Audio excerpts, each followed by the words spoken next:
যদি কোনো ব্যক্তি মৃত্যুবরণ করে তাহলে প্রথমে তার সম্পদ থেকে তার দিনা দাও।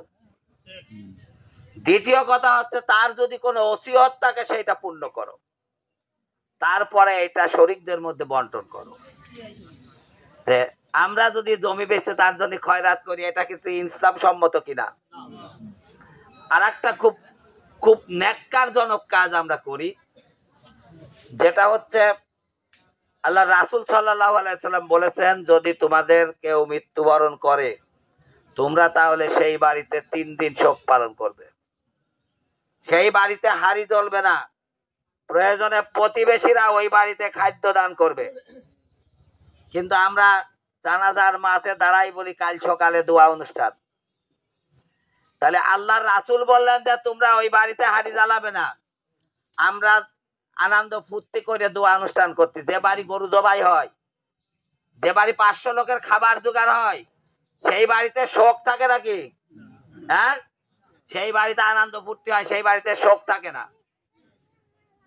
তাহলে ওই বাড়িতে যদি আল্লাহর রাসূলের কথা অমান্য করে আমরা দোয়া অনুষ্ঠান করি, তাহলে এটা সওয়াব হলো না পাপ হলো বলেন তো?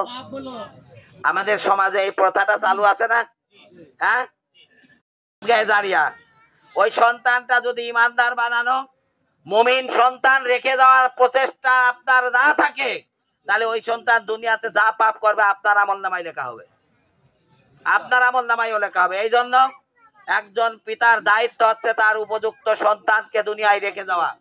সন্তান জন্ম দেওয়ার পরে তার কর্তব্য হচ্ছে সন্তানটাকে ইমানদার সন্তান হিসাবে বানানো। আমরা সেটা করতে রাজি আছি তো ইনশাআল্লাহ? যদি সেইটা করতে পারি আমাদের পরকালীন জিন্দেগি হবে সুখের। তা না হলে ওই সন্তানের কারণে অনেক পিতা ইবাদত বন্দেগী করার কারণেও সন্তান এবং পিতাদেরকে জান্নাতে নিয়ে জাহান্নামে নিয়ে যাবে গরু তাড়ানোর মতো তাড়াতে তাড়াতে। প্রিয় উপস্থিতি, আসেন আমরা সবাই আজকের এই দোয়া অনুষ্ঠান থেকে আমরা কিছু কাজ সওয়াবের উদ্দেশ্যে পাপ করি। এ থেকে আমরা ইনশাআল্লাহ বিরতে থাকতে পারবো তো ইনশাআল্লাহ?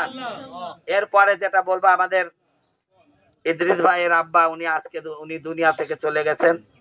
আমরা সবাই দোয়া করি আল্লাহ যেন তাকে তার সকল ইবাদত বন্দেগী গুলো কবুল করে নিয়ে জান্নাতের সর্বোচ্চ মাকাম দান করেন। আর আমরা যারা এখানে উপস্থিত হয়েছি আমাদেরকে যেন আল্লাহ কোরআন হাদিসের আলোকে ইসলামের কৃষ্টি কালচারের মাধ্যমে নিজেদের জীবন পরিচালিত করে আল্লাহর দরবারে ইমানদার বান্দা হিসাবে পরীক্ষা দেওয়ার উপযুক্ত বান্দা হিসাবে মৃত্যুবরণ করার তৌফিক দান করেন।